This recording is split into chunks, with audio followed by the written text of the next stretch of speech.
Mutiara Hikmah Official, menyingkap hikmah di balik sunnah.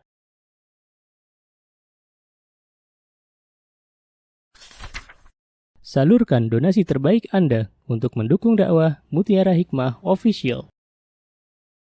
Mari siapkan bekal akhirat kita. Jangan lewatkan kesempatan emas ini. Ayo kita berkontribusi dalam program pembangunan Masjid Mutiara Hikmah yang dibina langsung oleh Ustadz Hanan Yasir MA dan Ustazah Imro'atul Azizah. Raih pahala umroh setara haji dalam program Umroh Iktikaf Ramadan di tahun 2026. Perjalanan penuh makna, bimbingan penuh ilmu bersama Ustadz Hanan Yasir MA dan Ustazah Imro'atul Azizah. Tempat terbatas, daftarkan diri Anda sekarang juga. Jangan lewatkan sensasi umroh full faidah plus daurah fikih hijrah di bulan Syawal tahun 2026 bersama Ustadz Hanan Yasir MA dan Ustazah Imro'atul Azizah. Tempat terbatas, daftarkan diri Anda sekarang juga.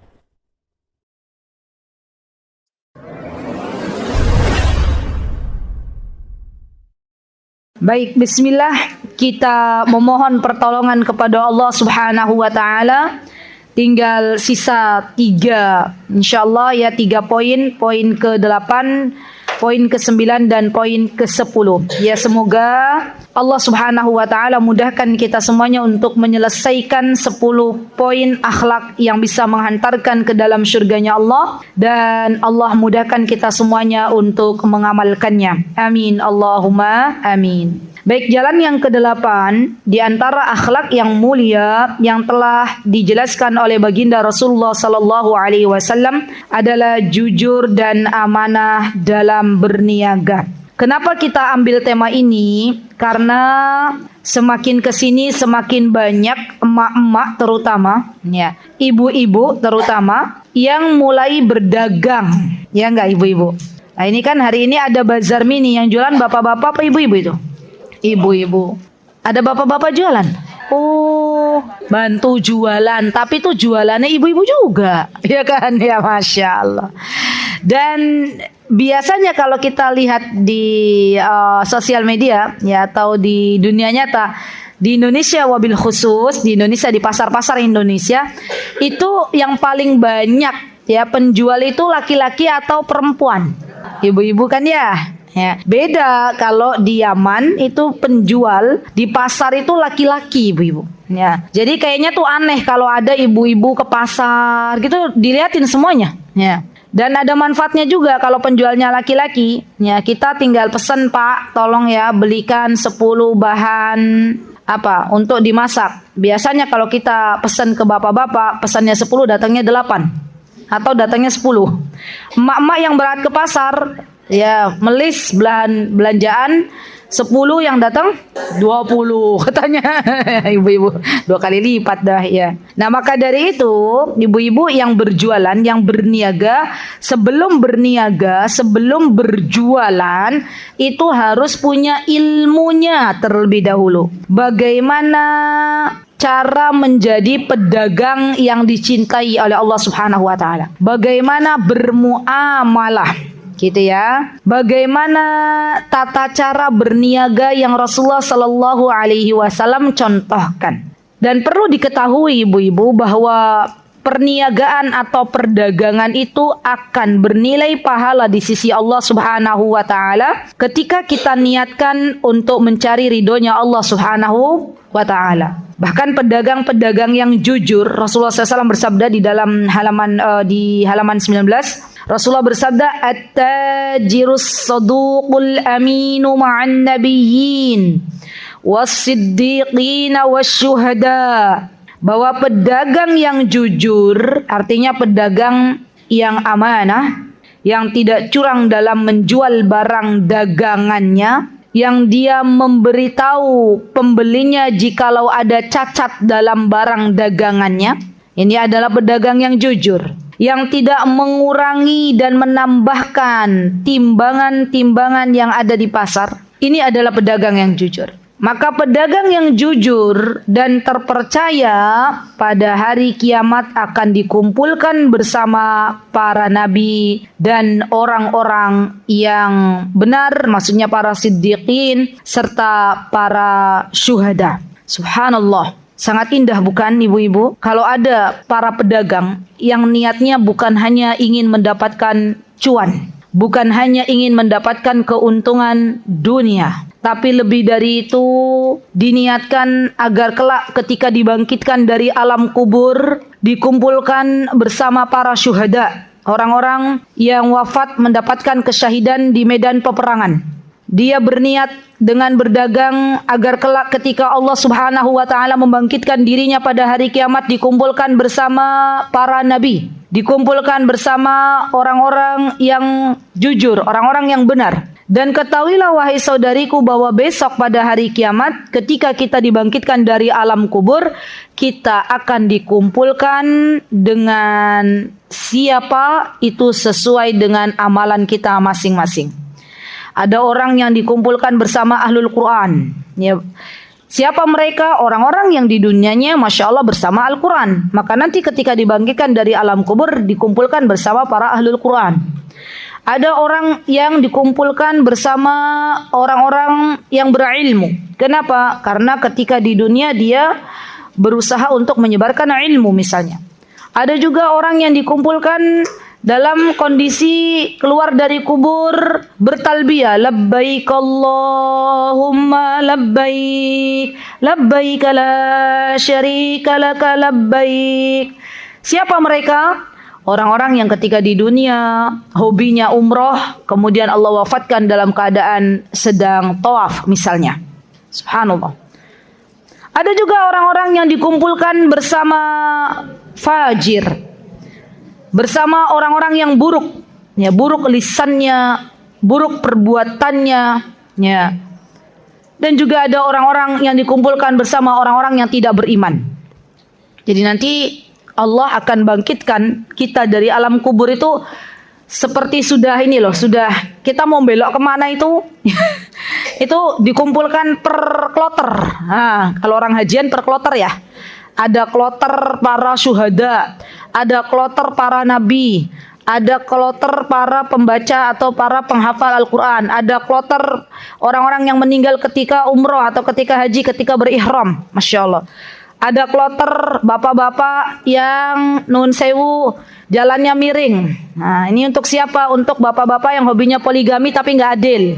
Tapi jangan dijadikan senjata untuk ibu-ibu. Ya, hati-hati loh Pak. Tadi kata ustazah kalau nggak adil berpoligami itu jalannya miring. Jangan ya Bu ya. Nah itu nanti jalannya miring dibangkitkan dari alam kubur. Ada juga subhanallah orang yang dibangkitkan dari alam kubur itu mukanya rata teman-teman. Ih serem ustazah gitu. Mukanya rata tuh serem kan? Itu orang-orang yang seperti apa? Dijelaskan Rasulullah. Orang-orang yang dia meminta-minta padahal dia mampu. Subhanallah. Dan termasuk ibu-ibu hati-hati emak-emak ini yang tadi loh. Kebiasaan kita meminta oleh-oleh. Oleh-oleh mana rek? Itu jangan dibiasakan. Ya, karena orang yang safar belum tentu dia bawa oleh-oleh. Bisa jadi dia safar menjenguk keluarganya dan ternyata keluarganya mohon maaf ya kondisinya tidak memungkinkan untuk membawakan oleh-oleh, ya sudah kita tidak perlu untuk membiasakan meminta padahal kita mampu untuk membelinya, gitu ya. Baik. Kemudian ibu-ibu yang perlu kita perhatikan dalam berdagang itu kita harus pahami betul mana perdagangan yang Allah Subhanahu wa taala dan Rasulnya halalkan, mana yang tidak dihalalkan. Contoh perdagangan yang banyak sekali masyarakat kita mempraktekkannya padahal itu tidak diperbolehkan adalah perdagangan yang mengandung gharar. Apa itu gharar? Gharar itu ketidakpastian. Contoh misalnya orang tua kita punya pohon mangga. Kalau di Jogja pohon rambutan. Mau menjual buah rambutannya, buah mangganya nggak mau repot. Ya, panggil orang yang mau beli, terus Orang yang mau beli bilang gini, saya mau beli buah mangga yang ada di pohonnya jenengan. Itu dalam Islam boleh apa mboten? Nggak boleh. Tapi prakteknya di masyarakat ada atau enggak? Banyak. Ya itu nggak boleh. Diturunkan dulu buahnya, dihitung berapa kilo baru dibayar. Ya, dan ini prakteknya banyak, makanya Masya Allah ya, dalam hal masalah sepele ini jangan dijadikan sebagai sesuatu yang sepele ya, karena Islam itu adalah agama yang mengajarkan semua sendi kehidupan. Kalau pengen berdagang maka belajar dulu tentang bagaimana fikih berjual beli. Dan alhamdulillah pada hari ini banyak sekali guru-guru yang memang Masya Allah ahli di bidang tersebut. Jadi kita harus belajar. Baik. Kemudian hadis yang kedua, Rasulullah SAW bersabda, al-bay'ani bil khiyari ma lam yatafarraqa. Fa in sadaqa wa bayyana burika lahuma fi bay'ihima. Wa in kadhiba wa katama muhiqat barakatu bay'ihima. Lihat teman-teman. Di dalam ilmu jual beli itu ada yang namanya khiyar. Khiyar itu adalah memilih, diberikan pilihan. Pembeli diberikan kesempatan untuk memilih jadi beli atau tidak. Kalau panjenengan jadi pedagang, kemudian menjual barang, dan ternyata ketika masih di dalam majelis, pembeli tahu bahwa ada cacat di dalam produk yang kita jual. Maka pembeli diberikan pilihan apakah mau jadi mengambil barang yang saya jual atau dikembalikan. Itu namanya khiyar ya. Dan khiyar di dalam jual beli itu macam-macam. Di antaranya adalah khiyar majlis ya, khiyar di mana seseorang masih dalam satu majlis, belum berpisah dari tempat mereka bertransaksi. Maka di sini Rasulullah mengatakan fa in sadaqa. Kalau dua orang ini yaitu penjual dan pembeli, mereka jujur, Masya Allah ya, dan menjelaskan hal-hal yang perlu memang dijelaskan, maka Allah akan berikan keberkahan di dalam perniagaannya. Jadi yang namanya dagang tuh ternyata bukan banyak-banyakan keuntungan ibu-ibu. Yang namanya dagang itu adalah sebuah amal saleh. Jikalau kita niatkan untuk mendapatkan ridha Allah, maka dia berpahala. Apalagi ditambah dalam jual belinya dengan kejujuran, maka pasti Allah akan berikan keberkahan di dalam perniagaannya.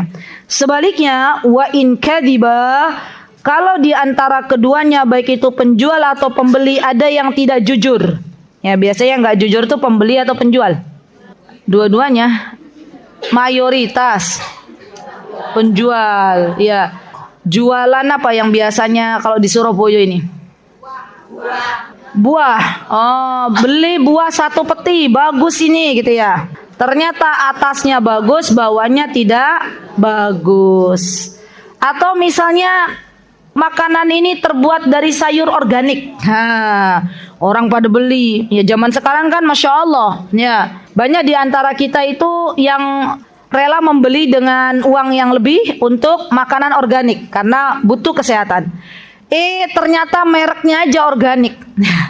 Organik, padahal aslinya bukan organik. Itu juga nggak jujur namanya. Ya, kalau memang tertulis ini adalah salad organik, misalnya ya berarti dari prosesnya, dari menanamnya semua organik. Ini hati-hati ibu-ibu. Karena banyak makanan tuh yang sekarang begitu. Ya, diembel-embeli organik jadi mahal. Nah, itu hati-hati. Pernah menemukan begitu ibu-ibu, organik malah lebih mahal ya? Jadi harus jujur. Ya. Dan kalau misalnya keduanya ada orang yang berbohong atau keduanya berbohong, maka kata Rasulullah SAW, mahiqat barakatu bay'ihima. Jadi kebarokahannya dicabut oleh Allah Subhanahu wa taala. Uangnya dapat, keuntungannya dapat tapi menguap. Ya. Ibu-ibu, apa sih barokah? Kan dari tadi barokah. Barokah itu adalah bertambahnya kebaikan. Yazidul khair. Barokah di dalam agama kita itu artinya adalah bertambahnya kebaikan. Kalau ada orang berjual beli, dia jujur dari hasil jual belinya untuk memondokkan anaknya misalnya, untuk membayarkan apa yang memang perlu dibayar misalnya. Masya Allah, Allah berikan keberkahan untuk anaknya, Masya Allah menjadi anak yang Allah ridhoi, yang Allah sukai. Tapi sebaliknya misalnya ada seorang ibu yang dia berjualan dan hasil jualannya untuk membayarkan SPP sekolah anak-anaknya. Tapi ternyata ya jualannya bukan jualan yang jujur tapi membohongi pembeli misalnya. Maka dia dapat keuntungan yang banyak tapi ternyata Allah tidak memberikan keberkahan, Allah tidak memberikan kebaikan, anaknya bukan bertambah berbakti kepada kedua orang tuanya, anaknya bukan bertambah dekat dengan Allah, tapi ternyata anaknya bertambah maksiat kepada Allah. Hati-hati ya ibu-ibu, hati-hati makanan yang kita berikan kepada anak-anak itu akan sangat berpengaruh terhadap akhlak anak-anak itu sendiri. Ya, jadi hati-hati. Kalau memang panjenengan jualan di mana hasil jualannya itu nanti diberikan kepada anak-anak untuk membeli makanan, maka sebisa mungkin makanan yang masuk kepada anak-anak kita adalah makanan dari hasil yang halal dan juga tidak ada syubhat di dalamnya. Baik, kemudian poin yang ke-9, bersedekah air. Di antara akhlak yang mulia yang bisa mengantarkan seseorang ke dalam surganya Allah manakala kita diberikan kesempatan oleh Allah untuk bersedekah air. Rasulullah sallallahu alaihi wasallam bersabda ketika Sa'ad bin Ubadah radhiyallahu anhu berkata kepada Rasulullah, "Ya Rasulullah." Dan ini menunjukkan adabnya para sahabat. Para sahabat radhiyallahu anhum mereka tidak mengucapkan ya Muhammad, tetapi ya Rasulullah, wahai utusan Allah. Jadi seorang murid, seorang sahabat ketika memanggil gurunya maka panggillah dengan panggilan yang beradab. Ya, lihat bagaimana para sahabat memanggil Rasulullah dengan kalimat atau dengan kata ya Rasulullah, bukan ya Muhammad. Apa kata Sa'ad bin Ubadah? Ya Rasulullah, anna umma Sa'din matat. Baik, ibunya Sa'ad namanya siapa ibu-ibu? Ummu Sa'ad. Betul, pintar, Masya Allah. Iya betul jawabannya, ibunya Sa'ad, Ummu Sa'ad. Bapaknya Sa'ad? Pintar, Masya Allah. Ibu-ibu kalau ditanya begini nih, Masya Allah pinter ya. Ibunya Sa'ad, Ummu Sa'ad. Bapaknya Sa'ad, Abu Sa'ad. Pernah suatu hari saya masih ingat betul ya, saya mengisi kajian ibu-ibu senior ya di Masjid Syuhada Yogyakarta. Waktu itu lagi berkisah tentang Maryam. Saya bilang Maryam itu anaknya Imran. Ya, berarti ibunya Maryam siapa ibu-ibu? Ummu Imran. Ada lagi yang jawab Bu Imran. Bukan Bu Imran, bukan Ummu Imran, bukan Ummu Maryam, tapi Hana. Ya, jadi lucu aja ibu-ibu itu ya, Masya Allah. Baik, maka Sa'ad bin Ubadah beliau berkata kepada Rasulullah SAW bahwa Ummu Sa'ad itu maksudnya ibunya beliau, matat itu fi'il madhi. Ya, matat berarti telah meninggal dunia. Fa ayyu sadaqati afdalu, maka sedekah mana yang paling utama? Ini menunjukkan Masya Allah baktinya Sa'ad kepada ibunya. Ya, baktinya seorang anak kepada ibunya yang sudah meninggal dunia itu adalah bersedekah. Dan di antara amalan yang sampai kepada mayit, kalau kita punya orang tua sudah meninggal dunia, maka di antara amal soleh yang bisa sampai ke mayit itu adalah sedekah. Ya, dan sedekah itu macam-macam, ada wakaf, ada sedekah air nanti. Jadi teman-teman yang tadi pagi atau kemarin beli buklet, ya beli buku modul ini, ya itu sebenarnya bukan beli, tapi wakaf, boleh diniatkan. Ya kalau memang buat hadiah orang tuanya, berarti itu kan saham wakaf. Ustazah, kalau tadi belum tahu ilmunya, sekarang tahu ilmunya, boleh nggak praktek begitu? Boleh. Diniatkan, ya Allah, saya kemarin membayar uang segini, ya Allah, terus alhamdulillah dapat bukunya, ya Allah. Saya niatkan yang kemarin saya bayar itu adalah untuk wakaf ibu saya yang sudah meninggal dunia, untuk wakaf ayah saya yang sudah meninggal dunia. Maka Allah sampaikan pahala wakaf untuk kedua orang tua kita yang sudah tidak ada. Ya, jadi di antara tanda sayang seorang anak kepada orang tuanya adalah memberikan yang terbaik terbaik bagi orang tuanya. Di antaranya adalah tadi sedekah. Yang selanjutnya pahala yang sampai kepada kedua orang tua adalah haji. Ya, jadi kalau misalnya orang tua kita belum berhaji, kemudian orang tua kita ya waktu di dunia mereka ingin berhaji tapi belum berhaji, kita sudah berhaji, maka kita boleh membadalkan haji untuk kedua orang tua kita. Kemudian di antara pahala yang sampai kepada kedua orang tua kita, manakala kita meneruskan kebaikan yang diajarkan oleh orang tua kita. Jadi misalnya dulu orang tua kita mengajarkan kita untuk bangun malam, kita sholat, kita lanjutkan lagi. Dan ini akan sampai pahalanya kepada orang tua kita. Ya, maka Sa'ad ibnu Ubadah berkata kepada Rasulullah SAW, ayyus sadaqati afdal. Afdal itu yang paling utama. Berarti ini menunjukkan bahwa sahabat zaman dahulu kala, kalau mau melakukan atau mau beramal soleh, mereka pasti tanya yang paling utama. Ya, afdal. Jadi nggak receh-receh. Mereka tuh pengennya amal solehnya tuh yang berkualitas gitu loh. Ini bentuk pertanyaan yang luar biasa. Ya, kita bisa bersedekah apapun, kita bisa melakukan amal soleh apapun, tapi amal soleh yang paling afdal itu punya keutamaan di sisi Allah Subhanahu wa Ta'ala. Maka kemudian Rasulullah SAW mengatakan alma, air, kata Rasulullah. Qala, ya, beliau bersabda air, maka kemudian qala fahafara bi'ran. Kemudian Sa'ad bin Ubadah membuat sumur, ya, menggali tanah untuk dijadikan sumur. Waqala, kemudian Sa'ad berkata, hadihi li ummi Sa'ad.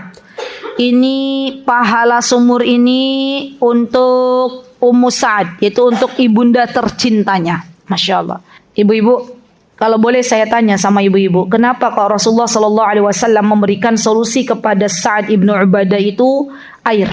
Kenapa kok beliau mengatakan sedekah yang terbaik, sedekah yang paling afdal itu air? Ada yang bisa jawab? Ada door prize enggak? Ada hadiah enggak? Angkat tangan dulu. Angkat tangan. Jawab dulu baru dapat hadiah. Namanya siapa? Oke, kenapa? Air itu bermanfaat. Masya Allah, ada lagi? Karena bermanfaat untuk siapa? Untuk semua orang. Apakah hanya orang yang meminum air? Kenapa? Amalannya sampai ke punya iya. Terus kenapa kok Rasulullah bersedekah air tuh tadi bermanfaat? Oke, terus ada apa lagi? Itu aja. Baik, barakallah. Enggak apa-apa, dapat hadiah, udah jawab. Ya, Masya Allah. Bu Lina, bisa dibantu Jidalina yang angkat tangan. Ya. Ulangi. Yang bisa jawab, angkat tangan. Mana Bu Lina? Lah, Bu Linanya lagi buka tutup pintu. Ulangi. Nanti Jidalina yang ini, yang apa? Nunjuk. Turun dulu. 1, 2, 3. Oh, Masya Allah. Ya, kenapa kok yang disebut air? Padahal mungkin gandum ya ada gitu loh. Waalaikumsalam warahmatullahi wabarakatuh. Kenapa air? Karena air itu sumber penghidupan. Masya Allah. Allahumma barik. Alam itu membutuhkan air gitu. Jadi makhluk hidup itu membutuhkan air. Masya, itu jawabannya ya. Karena air itu sumber kehidupan. Terima kasih Mbak, jazakillahu khairan. Masya Allah, udah benar jawabannya Jidalina. Jadi ternyata air itu adalah sumber kehidupan yang banyak dibutuhkan oleh makhluk Allah yang ada di muka bumi ini. Ya, semua butuh air. Ya, tumbuhan butuh air, binatang butuh air, manusia butuh air, ya enggak? Bahkan Masya Allah ya teman-teman, kalau kita menyiram tanaman, kita nyiram tanaman, kita niatkan, ya Allah, saya niatkan nyiram tanaman ini untuk berbuat baik kepada tanaman, itu dapat pahala loh. Betul. Teman-teman yang pada punya ayam banyak, ya, peliharaan di rumah, kasih minum ke hewan peliharaannya, itu juga dapat pahala. Masya Allah. Jadi niatkan semuanya untuk Allah Subhanahu wa Ta'ala. Dan ibu-ibu tahu, Masya Allah, Allahumma barik, para sahabat radhiyallahu anhum jami'an setelah mendengar hadis ini, mereka berlomba-lomba untuk bersedekah air. Baik mereka turut serta membeli sumur dari orang-orang Yahudi, atau mereka menggali sumur untuk kebutuhan kaum muslimin. Sampai kapan Ustazah sedekah air ini adalah sedekah terbaik? Sampai hari kiamat. Ya, jadi kalau kita ibu-ibu mendengar ada project, biasanya ini banyak banget nih, project di Afrika atau kalau di Jogja di Gunung Kidul. itu adalah tempat yang memang di sana warganya butuh air. Maka kalau ada proyek untuk sedekah air, sebisa mungkin kita bersedekah air. Dan di antara contohnya teman-teman, tolong didengarkan. Teman-teman boleh dari rumah masing-masing teman-teman bawa air mineral. Air mineral ini air apa? Oke, berapa biji? Oke, biasanya kita bawa air mineral itu 1 atau lebih. 1 atau 5? 1. Oke. Sekarang kita ganti. Kalau di rumah kita ada botol air mineral itu 1 kardus, bawa 5. Tujuannya untuk apa? Taruh di kendaraan kita masing-masing. Tujuannya kalau pas kita ketemu orang ya yang lagi cari rongsok atau orang-orang yang lagi jalan, kita ketemu jalan, kita berhenti, kita kasih air. Masya Allah. Itu sedekah yang Masya Allah gitu loh. Nah, dan itu insya Allah pahalanya banyak ya. Bahkan di daerah Timur Tengah, di mana di sana banyak orang-orang yang butuh air, itu kami sering menemui mereka berlomba-lomba membangun sebuah tempat namanya Baroda. Baroda itu tempat untuk mengambil air di mana airnya dingin. Jadi dulu waktu kami hidup di sana, ketika cuaca di luar itu kurang lebih 45 derajat atau bahkan 48 derajat, itu Baroda itu tempat untuk ngambil air tuh laris manis gitu loh. Orang-orang pada banyak ngambil air dari situ. Dan subhanallah teman-teman, sampai hari ini kami banyak melihat, Masya Allah di Saudi sana, terutama di kota Mekah, itu banyak para penduduk kota Mekah atau Madinah menyediakan Masya Allah tempat-tempat air mineral di mana Masya Allah orang yang lewat bisa mengambil. Di Indonesia juga alhamdulillah ya masjid-masjid sudah menyediakan. Masalahnya terkadang orang Indonesia itu luar biasa ya. Ada orang menyediakan tempat untuk air, bukan airnya yang diambil, sak tempat-tempatnya. Ya kan? Tahu sak tempat-tempatnya? Sak wadah-wadahnya. Ya, Masya Allah. Ya, jadi teman-teman prakteknya begitu. Itu yang paling mudah deh. Ya, kan nggak semua teman-teman rumahnya deket jalan. Ya udah, kalau teman-teman punya kendaraan roda 4, ya udah dibawa. Kalau yang tadi naik kendaraan beroda 2 kan, kalau banyak-banyak juga repot ya. Bawa aja 5. Kalau yang tadi naik mobil, misalnya bawa 1 dus, yaitu diniatkan bukan untuk diminum pribadi, tapi kalau ada orang butuh air, kasih air. Ya, kalau di Jogja itu ada namanya Pak Ogah, tapi bukan Pak Ogah yang di TV ya, yang suka bantu orang nyebrangin itu, namanya apa di Surabaya? Astagfirullahaladzim, namanya polisi cepek. Jadi ngasihnya cepek. Oh alah, yo ganti ojo polisi cepek. Cepek itu berapa tuh? 100? 100. Yo naik to bu. Cepek iku yo dapat apa? Ya, cepek permen yo ora iso, ya kan? Hah? Oh namanya wis ganti yuk. Kita ganti, jangan Pak siapa namanya tok polisi cepek. Polisi apa yo? Polisi goceng. Boleh deh ya, polisi goceng. Loh kok rubah-rubah nama, Bu? Loh iya kasihan tuh yo, polisi cepek gitu ya. Masya Allah. Nah, itu bisa tuh. Kita nggak kasih uang, kita kasih air. Ya, kita kasih air. Semoga air ini bermanfaat. Ya. Dan niatkan ibu-ibu, kalau kita memberikan air, maka niatkan kita bersedekah baik untuk diri kita maupun untuk orang tua kita yang sudah meninggal dunia. Baik, terakhir ibu-ibu, mendoakan orang lain. Wah, ini pas ya, Masya Allah. PR. Tadi juga PR tuh yang poin ke-9. PR. PR-nya nopo? Sedekah air. Tadi PR terdekat dikerjakan apa mboten nggih? Antara adzan dan iqomah kan tadi ada PR. Masih ingat enggak? PR-nya apa? Berdoa minta apa? Lembutkan hati, terus lisan. Ya, sudah dikerjakan semua? Alhamdulillah. Ya Allah, baru keinget sekarang katanya gitu. Ya nggak apa-apa. Yang belum mengerjakan PR berdoa. Ya baik. Yang ke-9 tadi PR-nya. Silakan bawa air lebih dari 1 dan diniatkan untuk dibagi-bagikan. Ya. Yang ke-10 adalah mendoakan orang lain. Masya Allah. Ini termasuk bagian dari akhlak yang mulia. Dimana kadang kita enggan untuk mendoakan orang lain. Ya kita hanya mendoakan diri kita, mendoakan orang-orang terdekat kita, tapi kita belum mau untuk mendoakan orang lain, apalagi mendoakan orang yang pernah menyakiti diri kita. Apa kata baginda Rasulullah SAW? Lihat ibu-ibu, lihat ya. Yuk kita belajar. Da'watul mar'il muslim li akhihi. Doanya seorang muslim untuk saudaranya bidhahril ghaib. Maksudnya bidhahril ghaib itu artinya sebenarnya bukan di kejauhan. Ini karena kemarin tim Mutiara Hikmah mengambil referensinya dari sosial media Pak ya. Kok di kejauhan bukan. Bidhahril ghaib itu begini loh. Bidhahril ghaib itu kita mendoakan orang lain, di mana orang yang kita doakan tuh tidak tahu didoakan nama kita.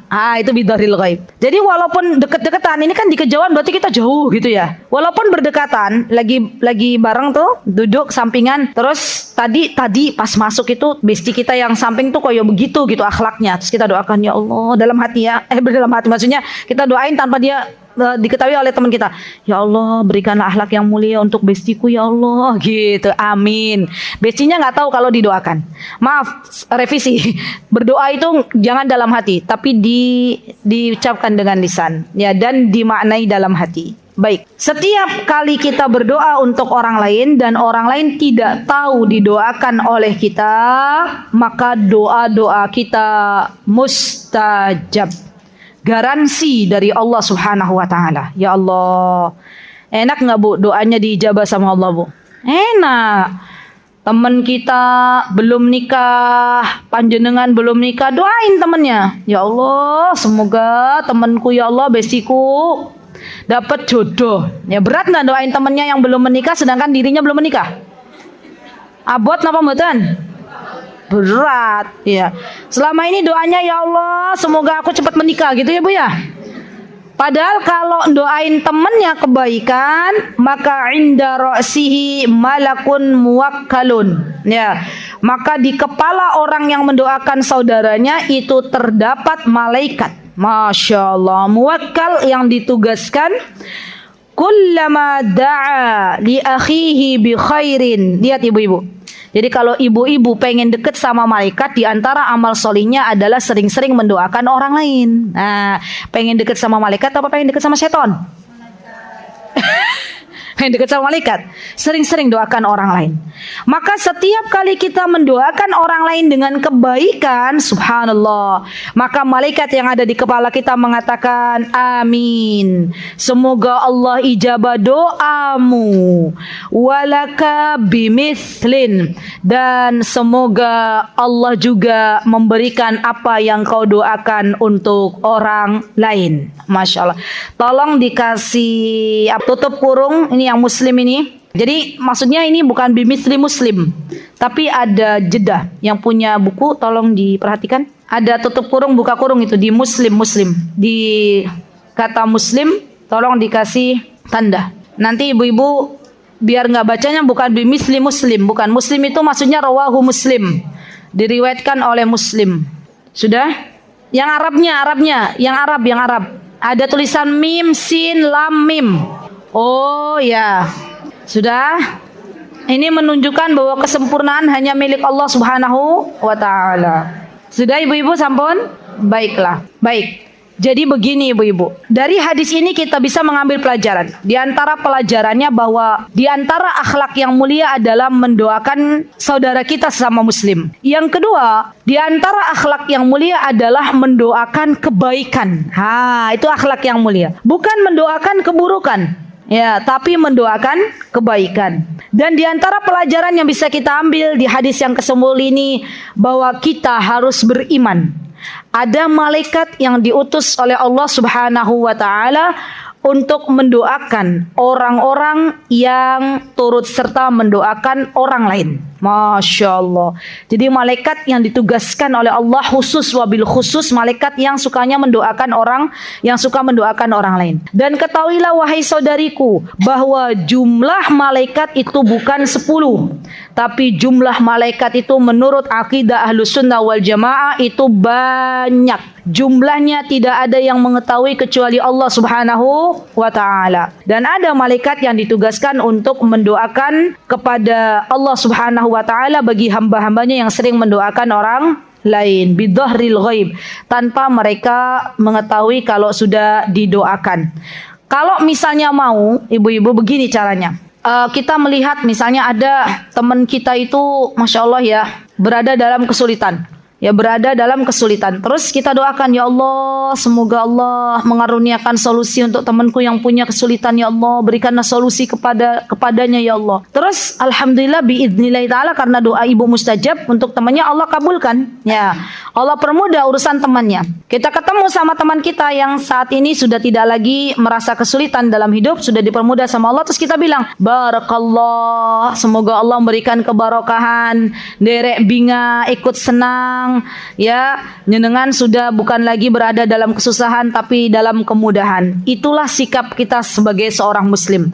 Jadi kita ikut turut mendoakan, dan bahagia manakala doa yang kita selama ini panjatkan kepada Allah untuk kebaikan saudara kita diijabah oleh Allah Subhanahu wa taala. Jadi Masya Allah ya ibu-ibu, di antara adab kita, kalau kita melihat teman kita bahagia, maka turutlah berbahagia. Di antara adab kita sebagai seorang muslim, sebagai seorang muslimah, kalau kita melihat teman kita terkena musibah, maka turutlah kita bersedih. Apa yang dirasakan oleh teman kita sesama muslim, sesama muslimah, harus turut kita ikut serta merasakannya. Karena muslim, kata Rasulullah SAW, itu bagaikan satu tubuh. Jika ada anggota badan yang sakit, maka anggota badan yang lainnya turut ikut serta sakit. Seorang muslim yang baik adalah muslim yang senantiasa mendoakan kebaikan untuk saudaranya dan peduli kepada saudaranya. Dan tentunya ibu-ibu, apa yang kita lakukan untuk saudara kita sesama muslim, sesama muslimah, itu adalah sesuatu yang dicintai oleh Allah Subhanahu wa taala. PR yang selanjutnya diantaranya adalah doakan untuk saudara-saudara kita, terutama saudara-saudara kita yang berada di Palestina, di Gaza, dan saudara-saudara kita di belahan bumi Allah yang lain, agar Allah Subhanahu wa taala memberikan pertolongan kepada mereka. Doakan kaum muslimin, baik yang masih hidup ataupun sudah meninggal dunia. Allahumma ighfir muslimina wal muslimat al-ahya'i wal amwat. Doakan orang-orang yang pernah berbuat kebaikan untuk kita. Ya, ada orang pernah berbuat kebaikan kepada kita, kita belum mampu membalasnya, kita sudah mengucapkan jazakillahu khairah, maka kita boleh tambah lagi doa terbaik untuk mereka. Doakan untuk guru-guru kita. Ya, karena tentunya tidak ada balasan yang terindah dari seorang murid kepada gurunya kecuali doa-doa kebaikan. Dan doakan orang-orang yang pernah berbuat banyak kesalahan kepada kita. Karena sejatinya ketika kita memaafkan kesalahan orang-orang yang berbuat kesalahan kepada kita, maka sejatinya semua akan kembali kepada kita. Toh kita hidup di dunia hanya sebentar. Orang-orang yang memiliki hati yang jernih, memiliki hati yang bersih, akan dipanggil oleh Allah Subhanahu wa taala kelak pada hari kiamat dengan panggilan yang sangat lembut. Bahkan ketika saatnya meninggal dunia, maka orang-orang yang punya hati bersih akan dipanggil oleh Allah, ya ayyatuhan nafsul mutmainnah, irji'i ila rabbiki radiyatan mardiyah. Semoga kita termasuk bagian di dalamnya. Amin, Allahumma amin. Alhamdulillahilladzi bi ni'matihi tatimmus shalihat. Kita sudah menyelesaikan daurah ketiga dengan tema 10 jalan surga dengan akhlak yang mulia. Nas'alullaha azza wa jalla an yanfa'ana bina. Semoga Allah Subhanahu wa taala memberikan kebermanfaatan untuk kita semuanya. Dan saya mohon maaf kepada ibu-ibu semuanya manakala dalam penyampaian ada banyak kekurangan. Wa akhiru da'wana anil hamdulillahi rabbil alamin. Wassalamualaikum warahmatullahi wabarakatuh. Mutiara Hikmah Official, menyingkap hikmah di balik sunnah.